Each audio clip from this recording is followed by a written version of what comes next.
오늘 우리에게 주신 하나님의 말씀 보도록 하겠습니다. 마태복음 5장 27절로 37절 말씀입니다. 생명의 샘가 1월 4일 목요일 말씀 간음과 이혼 함께 읽겠습니다. 또 간음하지 말라 하였다는 것을 너희가 들었으나 나는 너희에게 이르노니 음욕을 품고 여자를 보는 자마다 마음에 이미 간음하였느니라. 만일 내 오른눈이 너로 실족하게 하거든 빼어내버리라.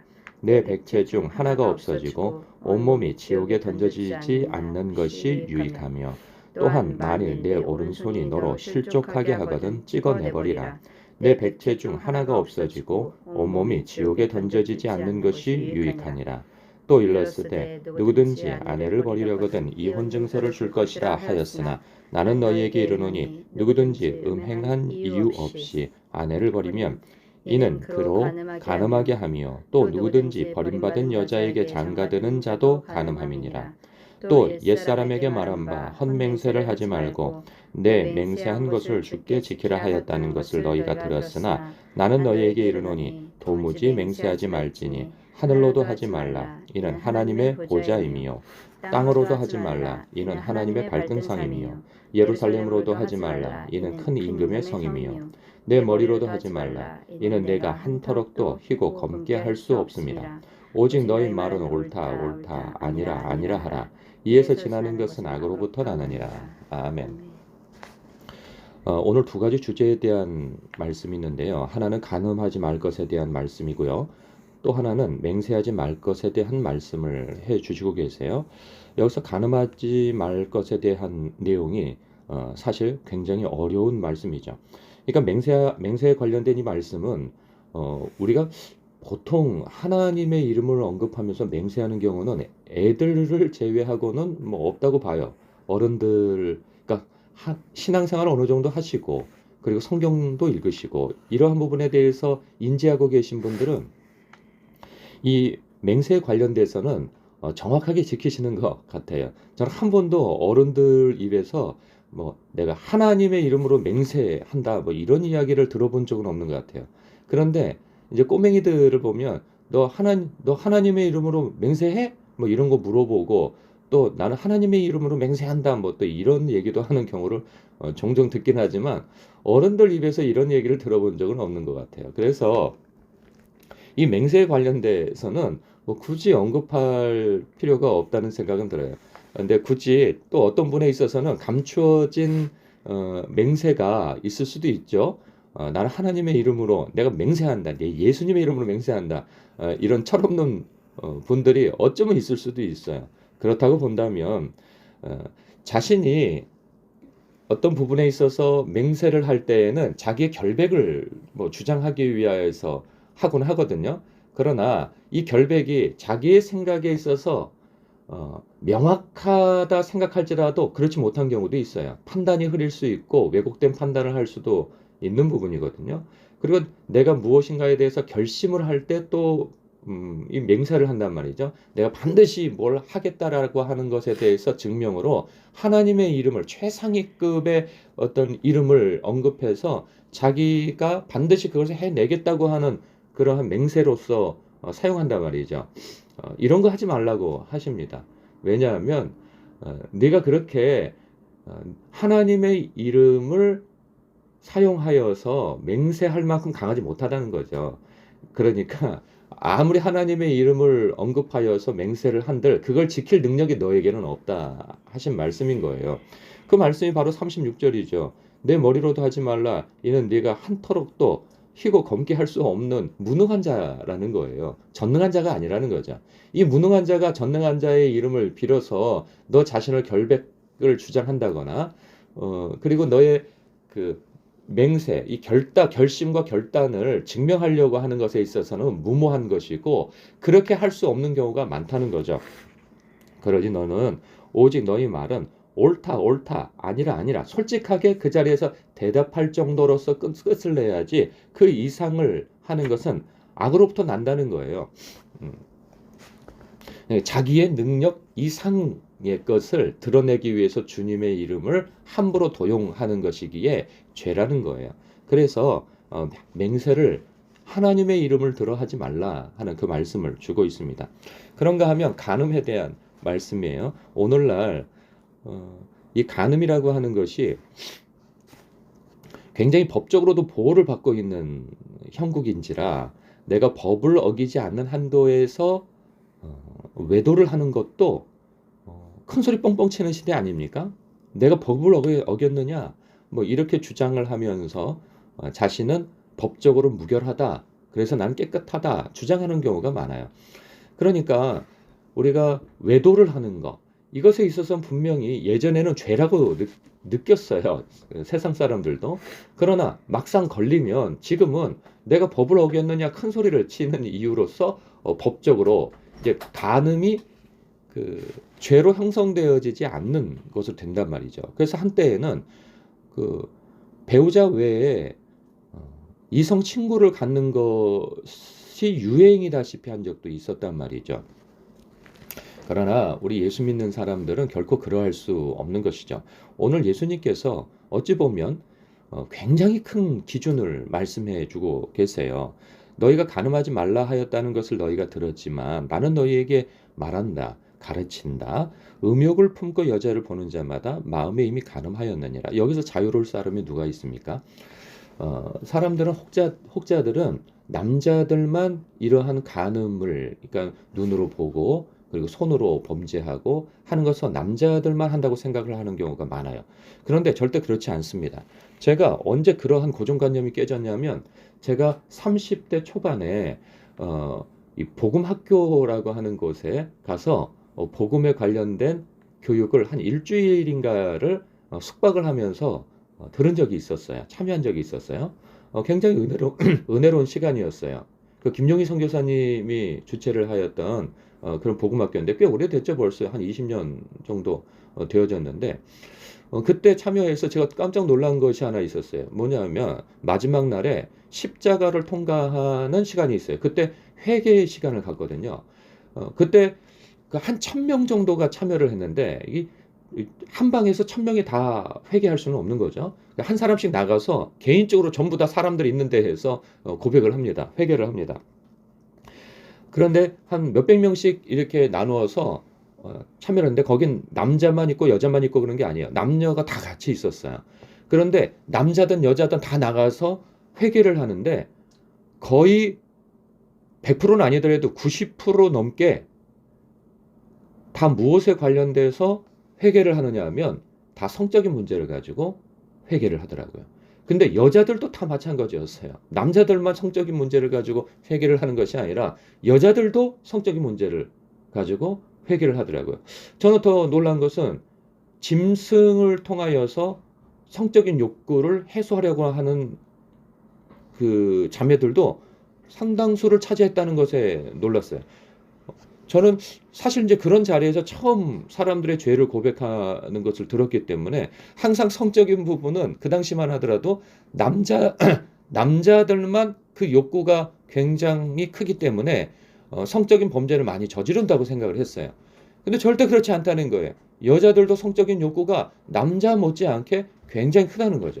그런 것으로 이제 사회적 통념 속에서 그것을 드러내놓고 하질 못하기 때문에 음란한 동영상을 통하여서 여자들도 상당히 음란한 동영상을 많이 보고 있다는 것과 그러지 않을 때에는 음란한 그 어떤 도구를 활용하여서 어떤 자위를 하는 경우는 또 남자 못지않게 여자들도 많이 하고 있다는 것에 놀랐고 그리고 아까 말씀드린 것처럼 그런 것을 넘어서서 짐승을 통하여서 그런 간접 성욕을 이렇게 해소를 하고 있다고 하는 것에 있어서도 상당히 놀라웠다는 거죠. 이제 이런 것을 가지고 뭐 여자들도 그런다 뭐 이제 이런 것을 드러내려고 하는 것이 아니라 이 성적인 유혹은 남자나 여자나 동일하게 그 유혹이 크다라는 것과 그리고 이 간음 주님께서 말씀하시는 오늘날 뭐 2000년 전의 그 시대에 맞는 그런 이 성적인 욕구 해소적 행동이 있었다면 오늘날은 더 발달되어진 거죠. 음란한 동영상이 늘 우리의 손에 놓여 있으니 왜냐하면 자기가 원치 않더라도 이 유튜브를 이렇게 그러한 목적으로 사용하지 않음에도 불구하고 광고나 아니면 선뜻 스쳐 지나가는 그러한 것들이 굉장히 우리들을 유혹을 많이 한다는 거예요. 그러니까 우리 손에 다 쥐어 있다는 거예요. 그런 부분에 있어서 유혹이 굉장히 그 빌미를 크게 제공하고 있는 것을 우리의 손에 지니고 있습니다.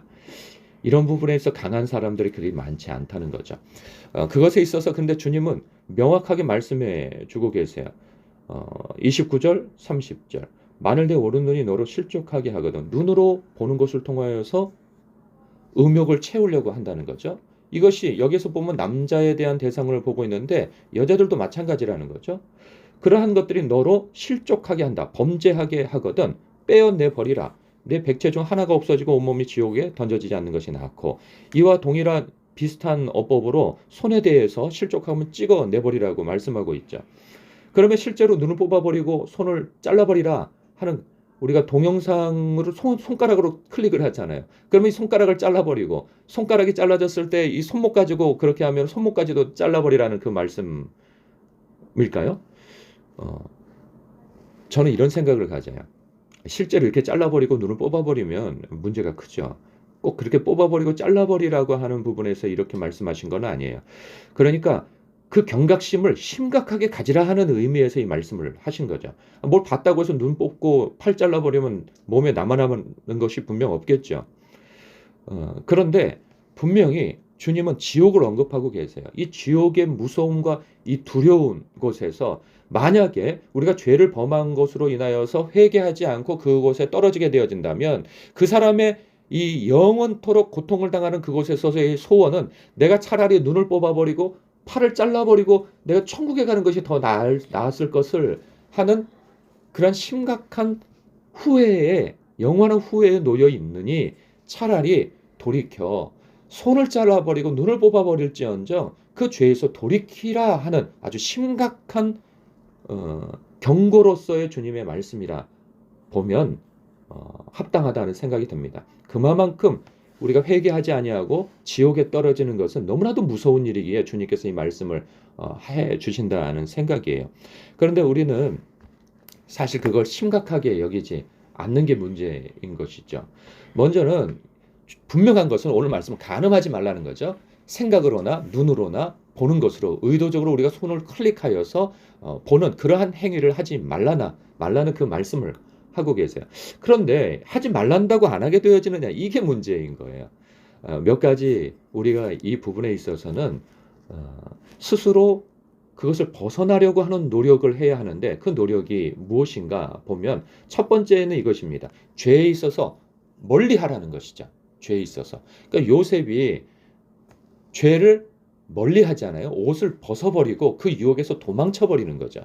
그러니까 그 손에 그것을 끊임없이 들고 클릭을 하고 이리저리 계속 이 유튜브에서 빠져나오지 못하고 하면 그 유혹에서 넘어갈 수 있다는 것이죠. 이 부분에 있어서 조심하라는 것이죠. 그런데 또 이런 게 있어요. 그러면 내가 유튜브를 하지 않고 내 손에서 그러한 유혹의 거리를 멀리하면 그것을 이길 수 있느냐? 사람은 그렇지가 않아요. 사람은 그렇게 단순하게 이 유혹의 거리를 멀리한다고 하여서 그 유혹에 빠지지 않는 게 아니에요. 그럼 어떻게 해야 할 것이냐? 요셉의 그 예를 하나 더 들자면 그가 그 유혹에서 벗어날 수 있어 도망칠 수 있었던 이유는 바로 하나님을 살아계신 하나님을 의식했기 때문이에요. 우리가 보는 이 산상수훈의 말씀에서도 보면 6장에서 예수님께서 이런 말씀을 하세요. 구제에 관련돼서 언급하시면서 은밀히 보시는 아버지를 의식하라는 말씀을 하세요. 그 은밀히 보시는 아버지께서 보시고 상과 벌을 주신다는 거예요. 그러니까 은밀히 보시는 아버지께서 갚으시리라. 갚으신다는 것은 여기서는 긍정적인 의미에서 사용했죠. 그러니까 상을 주실 것을 의식하고 그 하나님 앞에서 구제하라는 것이죠. 그런데 반대로 그 하나님께서 판단하시고 또 심판하시고 벌 주실 것이라고 하는 것을 의식하고 이 죄를 멀리하라 하는 의미에 있어서도 우리는 또 받아야 된다는 거죠. 사람은요, 사람들이 다 보는 앞에서 그런 죄를 짓지 않습니다. 사람이 보고 있는 데에서 죄를 짓는 사람은 이건 정신적으로 정말 이상한 사람인 것이죠. 아무도 보지 않는 그곳에서 죄를 짓는 게 사람의 마음이자 태도예요. 그런데 사람이 없을 때 의식할 수 있는 분이 누구예요? 우리 신앙을 가진 믿는 자들은 은밀히 보시는 아버지죠. 성령님이시죠. 예수님이세요.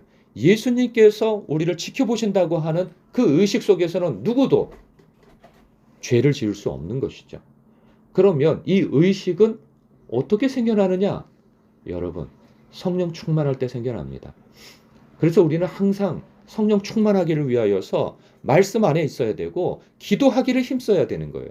우리가 영적으로 민감해져서 하나님을 의식하는 때는 바로 기도할 때예요. 말씀을 의지하여서 정말 하나님 앞에 많이 기도할 때예요. 그러면 놀라운 현상이 생겨요.